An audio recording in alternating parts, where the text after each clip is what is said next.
Praise. చూడండి, సాత్వికులు ధన్యులు, వారు భూలోకమును స్వతంత్రించుకుందురు. మత్తయి 5:5లో ఉంది మాట.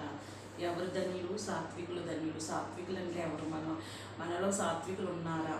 మరి దేవుడే సాత్వికుడు. చూడండి, గాడిదనెక్కిన సాత్వికుడు, మరి భారావాహనుడైన గాడిదనెక్కి సాత్వికమైన మరి దేవుడు వస్తున్నాడని విన్నాం. మరి మన దేవుడు ఎంతో సాత్వికుడు. ప్రభువైన యేసు చెప్పాను, నేను సాత్వికుడును, దీన మనసు గలవాడును కనుక నా మీద మీ కాడిని నా మీద ఎత్తుకొనండి, నా యొద్ద నేర్చుకొనండి, అప్పుడు మీ ప్రాణములకు విశ్రాంతి దొరుకును. మత్తయి 11:29లో ఉంది మాట. చూడండి, ఆయనే సాత్వికుడు. మనం మనుషుల్లో సాత్వికంగా వెతకాలంటే మరి చాలా కష్టతరం. ఈ రోజుల్లో అయితే ఇంకా కష్టతరం అనుకుంటా.